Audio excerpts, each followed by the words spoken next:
Wow.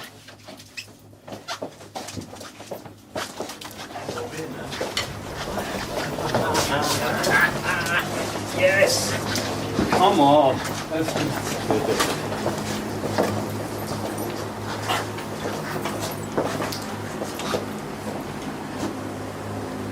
Let's go, guys.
Anyway, how are you, David? Are you okay? I'm well, as well as can be expected when you get to advanced years. You do what you can. Oh, advanced years. It's only you're old as who you feel.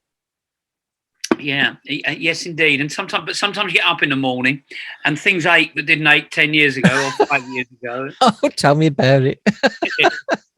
It was my birthday yesterday. That's always the Oh, time you go, oh yeah. happy birthday then. Very Oh, happy birthday to you. I don't count them anymore because No, you it's need just a number. ran out of digits to count them so long ago. It's just ignore it now. You're not older, you're just wiser. I'd like to think so. Mm. I'd like to think so. Anyway, I'd like to take you back into the mists of time, Okay. back to 1974 Hmm. to start with, because you are, you were and still are very much part of the DNA that became Iron Maiden. And I do think you're perfectly in your right to take some credit for that. You were there right at the very start. We proudly, and very proudly, actually count ourselves at the top of the Iron Maiden family tree. Absolutely. And you probably know the story, but I went to my secondary school. It was a grammar school, actually. Was Leighton County High School for Boys, who was a luminary, other than quite a few reasonably famous people. It's an East End school. Passed through it, but I was there at the same time as Steve Harris. We went to school together, and Paul Diano went to the same school as well. But he's 5 years younger than me, so you never mix with kids that much younger. But No. and I see Paul now. I speak to Paul reasonably regularly, and we reminisce, about those times. So yeah, Steve and I. He was in a year below me at school, so we did know each other reasonably well. And he lived about just under a mile from where I did in East London. He lived in Leytonstone. I lived in Leighton. And when I left school, which was in May 1973, Steve had left previously, not long before, but previously. We sort of met up without school uniform, such as it was, and we both shared a common love of rock music, a common love of West Ham United Football Club, and obviously we knew each other at school, so we said what we wanted to do was to start a band, and it was like Steve was, I'd like to become a bassist, because he wasn't. And I helped him. He and I bought his first bass, which, contrary to what sometimes you see in the biographies, was a Fender Telecaster copy bass, which I think cost about 40 quid. And he embarked with a bit of help from me. He did have a little bit of help from me because I'd been playing guitar a couple of years before that to learn bass. He picked up very quickly. So that's where we started that journey in 1973. He and I, again, having gone through, trying to find somebody to play drums and somebody else to play guitar and someone else to do that, formed a band called Influence in the autumn of 1973, which after a few, let's say, lineup changes, became Gypsy's Kiss in the winter spring of 1974. And we played our first gig, I think it was in March 74. And so yes, that's sort of how it started. And part of the reason, I've told this story quite a few times before, part of the Gypsy's Kiss were actually quite a good band. There were four, and we added a second guitarist, 5. In our peers at the time, we were, I think we would all say, pretty good. But I was 19 then. Steve was 18. Paul Sears on drums, who's still a good mate of mine, was same age as me. So we were young lads. And one of the reasons Steve has become such an iconic, probably best rock bass player in the world, Absolutely. great writer, multi-millionaire, is because he had what a lot of people don't have. He had the ability, we all had a bit of ability, but he had dedication and hard work ethic. Absolutely. All he wanted to do was to play more and rehearse and write better songs. And what the rest of us wanted to do was to go out drinking and partying and things like that. So his dedication paid off. And I spoke to him last year ago, maybe less than that. And we sort of reminisced on that, and I play back to him that, aside his talent, which is huge, his dedication has got him to where he has, because you'll know this, Carrie, the music world is littered with talented musicians. Yes. But it's not littered with talented musicians who've got dedication and drive and a commitment. That's what it takes. So that's how that started. So, proud to say, formed a band with Steve that's at the top of the Iron Maiden family tree. And a lot of people, we knew in the East London music scene then was very vibrant. Well, pub rock was was starting up. Starting out, it'd been running a few years, but there were plenty of places to play, which there aren't now. And people went to see bands every Friday and Saturday religiously. We played at the Cart and Horses and the Bridge House and other places that became reasonably well known in East London for rock music. We played at the Cart and Horses a lot because we went in there. And you'd go in any Friday or Saturday night and the place would be absolutely full. Whoever was playing, didn't matter. People went out to see bands, which they do less so now, sadly. And we played and enjoyed it, and the band then came to, I think, a natural end, and we all went and did different things. Steve formed Iron Maiden. I played in lots of bands between them and now, from wedding bands, event bands, country and western bands, and stuff. But it was a good time to. It was a great time for rock music. My favourite period, rock music, 70s. Absolutely. Well, you can tell that from your new album, 74. That it does have that. Oh, I've got it here, by the way. Thank you very much. I'd like to see. We love it to bits. We have to say, absolutely think it's top notch. Really good. Because the people who analyse music will look at Iron Maiden as a band that were formed out of the new wave of British heavy metal was formed before that, but their influences, like mine, are primarily 70s rock and prog rock. Yeah. Our favourite bands then, and Steve's were the same, as were the original members of Iron Maiden, and indeed the latter ones. It was apart from it was about Zeppelin and Purple.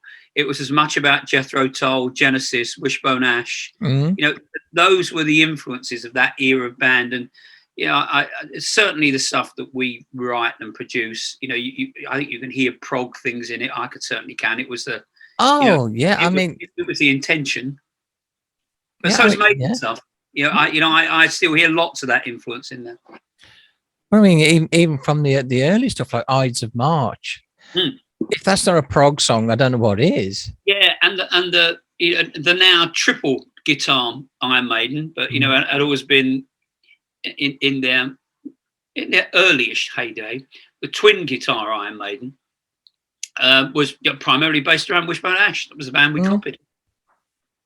And you clearly know your Iron Maiden. Dennis Stratton, who I remember from bands before Iron Maiden, we used to play in the same places.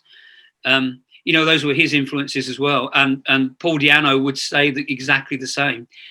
Although his influences as well tend to be as much punk rock.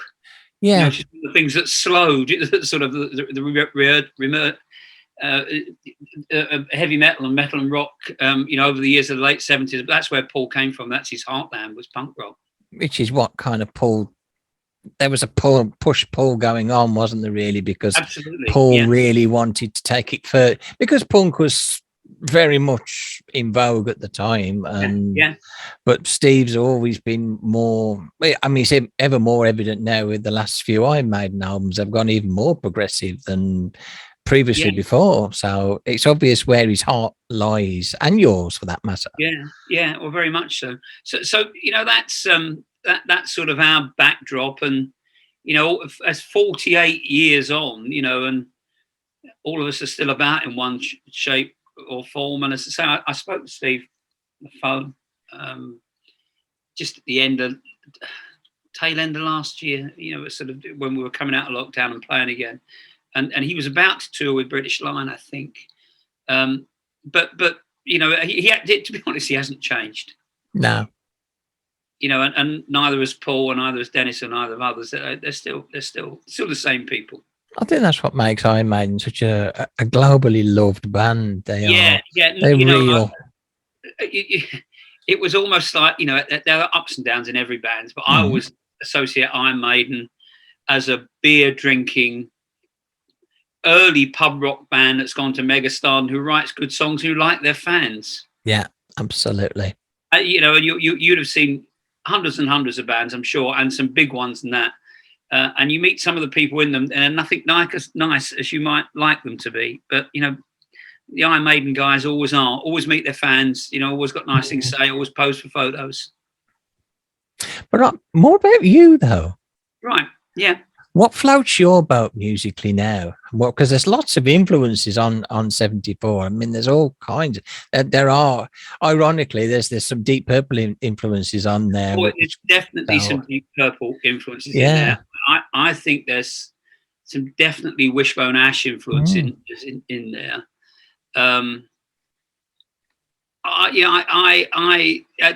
For us, there's some glam rock influences in there. Me especially is a big fan of Alice Cooper. You know, when you saw us, you know, school's out. I can't wait to do that. Oh yeah, I was chuffed to bits when you did that. Big fan of Alice Cooper. So I think, you know, my influences are similar to the Iron Maiden ones. They're glam rock. They're the first wave of rock. You know, the Purple, Zeppelin, Sabbath. And the glam rockers who, you know, I still love now, T-Rex, Slade. I mean, those are the influences. But since then, I like to think I've got a reasonably eclectic love of music. You know, from easy listening to reggae. I'm a big reggae fan, actually. Big reggae fan. Can't play it; it's too hard. But it's the timing. It's because you got to allow for the reverb. You've got to know how to do it. I've covered some songs in it, but you can never do it as well as a great band who did it. And you know, and lots. I try not to. It's quite hard not to say any music or that's rubbish. It just means I might not like it. It doesn't mean. Was it Duke Ellington or someone said, "What sort of music do you like?" He said, "Good music." You know, if Absolutely. it's played well, then you know, I like it. I must admit, it took me much longer to appreciate some rap. Yeah, and I do, and some, you know, it's sort of not my era really, but I can listen to some acts and think, yeah, I get that. I get that. I understand why people like it. Yeah. But you know, I think when we touched on, you know, when we met that time, it's the 70s, particularly as we were there. You know, some of the Midlands-based bands, particularly Sabbath. Yeah. You know, and particularly Slade. You know, and it was such the West Midlands then, and you'll tell me it still is now, was such a massive heartland for rock. Still is. Still is. Yeah. It's like the Northeast, really. It's never lost those roots, is it? No, it's a very working class, dare I say. And that's what rock music is, working class. It is, yeah. But you're not afraid to do the longer song as well. You're not afraid. Especially live, you know, I noticed that you weren't afraid to go off on tangents, which is very progressive. And you know, let's explore it. Let's see where this song is going to go, instead of just thinking, well, we could just do 3-minuters and I can't think of any 3-minute songs we do. You know, almost everything 5-6 minutes plus. And if you're lucky, you can play to, you know, an audience hopefully appreciative of, just as you said, where you're trying to take a song, not, well, let's do 3 minutes, I'm bored of this, close it and do something else. It's to try and explore things musically. And it's sort of, you know, how I was brought up in music. It's not just the 3-minute hit, as good as that might be. It's about just, you'd see Zeppelin in the early days. I was lucky enough to first see Zeppelin in 1970, I think. And I was amazed they just didn't play the album as I'd heard it. They played around the album. And I'm sure no two performances were the same. Yeah, that's a song breathes and comes alive when it's played live. That's why it's called live. You did an EP before we 74, didn't you? We did. Heat Craze Vol retailed. The idea of that was what I wanted to do, but we wanted to do as a band, is to capture 4 of the songs we played in 1974. You know, recording techniques and instrumentation and what you can do have changed enormously. And that came out in what, 2018. So changed enormously in 44 years. But I just wanted to capture the essence of what we were playing live 40 odd years before. Yeah. So we took 4 songs that I had written that were in the original set of Gypsy's Kiss, and as much as I could remember them, 2 of them are very authentic. They were as we played them. 2 were slightly reimagined where I'd forgotten bits of them and pieced them back. But the idea of that EP was to capture that, you know, and try and perform it as we may have done then, without all the frills and the massive double tracking and 16 track and 20 and 8, 30. I didn't want to do that. We just wanted, they weren't far from being performed live, although they were recording in a studio. And I just wanted to get that down on record, and so then we could move on. And so that was the idea of that, and that was, you know, reforming Gypsy's Kiss, I guess, but with the ethos that we had all those years before, that we wanted to be. We felt we were a live band first and a recording band second. And it was about performance. It's about engaging with the audience, about having fun and all of that. But I just wanted to capture the songs before, you know, I weren't in a position to play them, or I couldn't remember them. So that was the idea of that. And we added a couple of new songs, not to pad that out, but just, I think, to show that all bands develop a bit. And it was, and even though the material wasn't wildly dissimilar, that's what I wanted to do with that EP. And I was incredibly pleasantly surprised in how well that EP sold, and people wanted to listen to it, thinking, well, would anyone want to hear obscure songs from an era all that time ago? What they did, and, yes. And my gratitude, not anything, is because they knew Steve had played them. You know, he played bass, obviously, when we did them live originally. There are, and Iron Maiden fans still ask me, there are recordings of us playing live in 1974, but I don't have them. Steve has them, and you know, everyone knows he has them. And I wouldn't blame him if he keeps them, because you wouldn't want them to get out, you know, because maybe they're not the level he plays there, or that was then, you know, and they're put in a compartment and safe.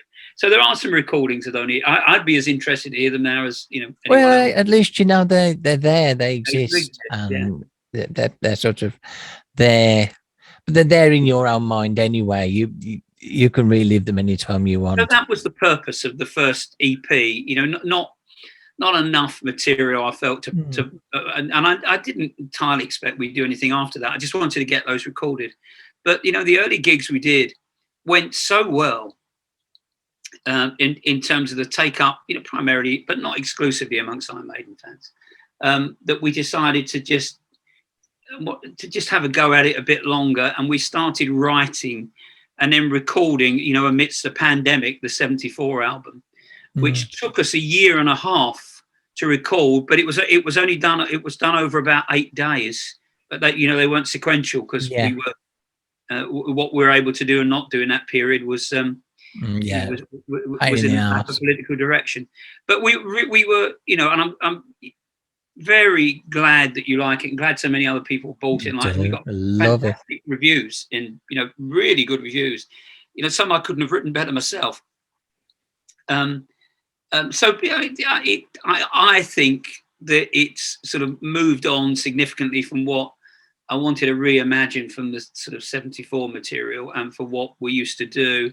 And I think something that nods in the direction of our roots, but is sort of moved on slightly. You know, if you can still hear Wishbone Ash and Uriah Heep and that in it, that's great, because that's exactly the intention. But it's modernized enough to be something different. Absolutely, and the production's great as well. Yeah. But I'm very pleased to hear that. We recorded that at a studio in Wokingham, run by a friend of mine, Ian Turner, who we produced the whole thing between us. But he's a fantastic engineer. He knows when to leave alone.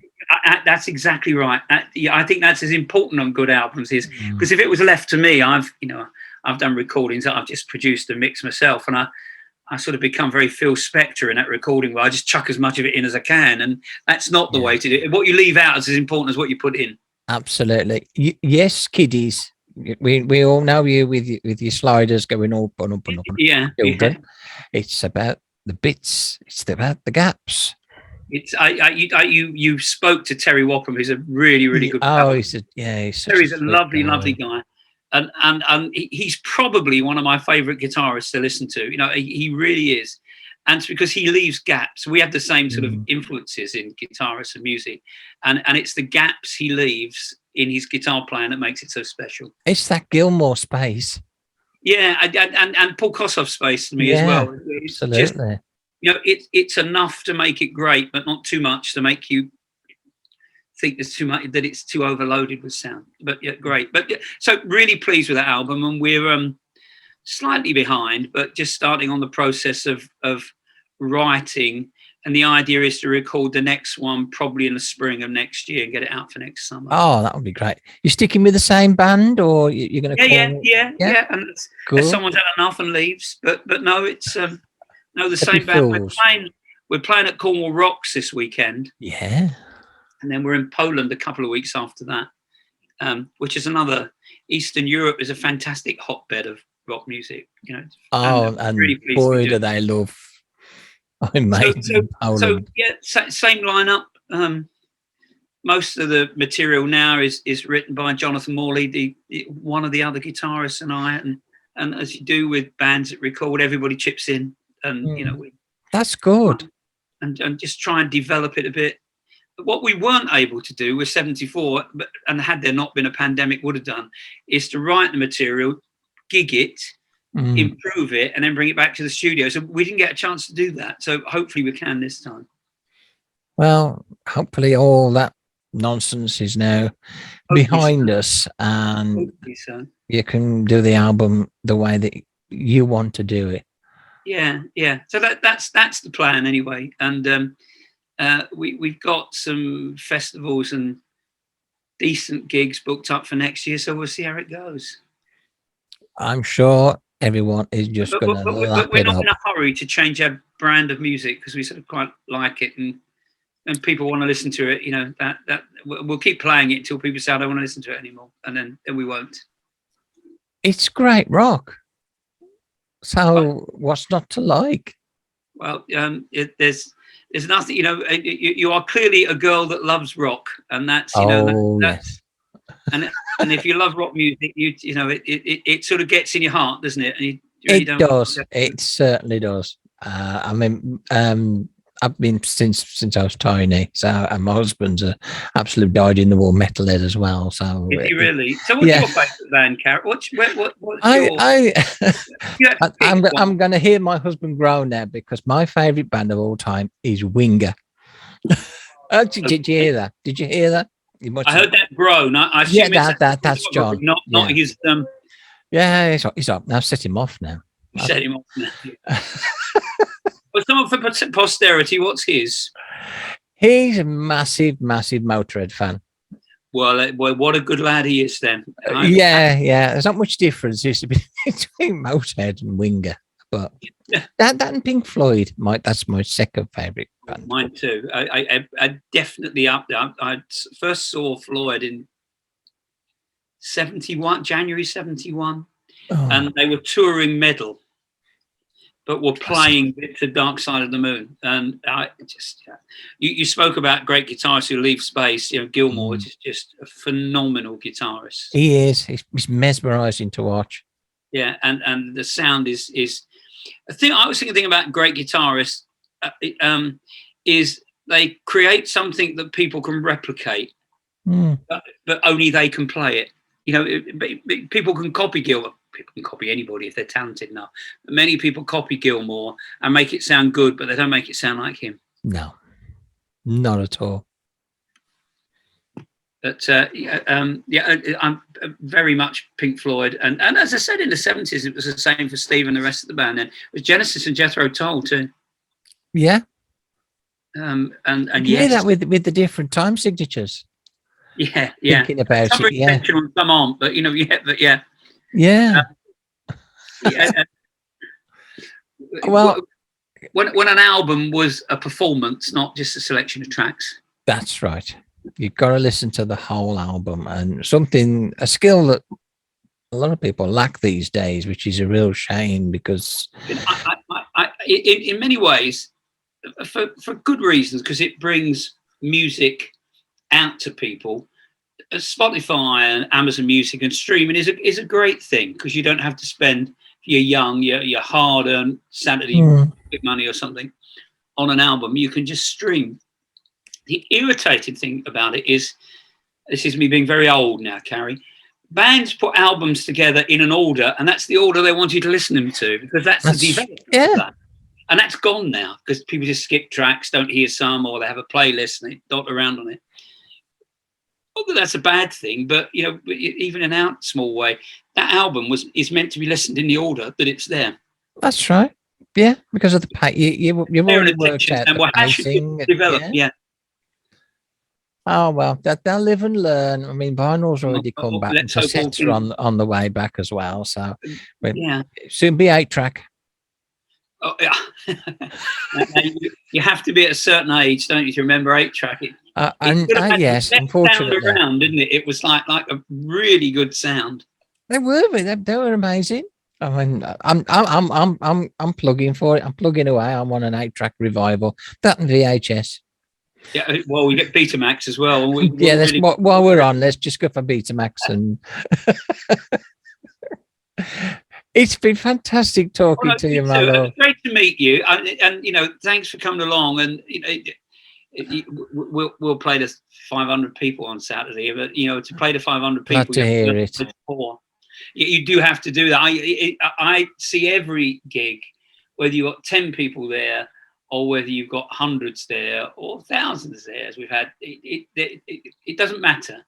You're playing to somebody, and somebody that's taken the trouble to come along, you should give them your best. And you certainly did. It was a great show. So thank you very much. It was great to see you. Hope to see you again. Absolutely. Anytime you're up this way, do let us know, and we'll come and see you again. Fantastic, and nice to speak to you. And you, thank you, and good luck with the next album. And thank you very much. Well, I'll let you know all the shows you want to do. I'll let you know how it's all going. Oh yeah, please keep us up to date, and then we can tell people how things are going. We are far from deciding that when we're playing in Poland, we've got the opportunity to record it for a live album. That's sort of how it sounds, because as you know, the great live albums. Another favourite band of ours from that period. Absolutely. Live and Take, probably my favourite live album is not one performance, it's loads of them. Yeah. But we'll have one shot at doing this, and if it's good enough, we'll see how it goes. Oh, you've got to give it a go. I'll give it a go, yeah. Absolutely. Lovely to speak to you, Carrie. And you, my love. You take good care of yourself. You too, my dear. Thanks very much. Keep the faith. Bye now.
Play guitar.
welcome to Reporting Scotland. Reports coming in tonight from West Sussex that the abnormally high temperatures are causing large rodents, known as voles, to randomly attack human beings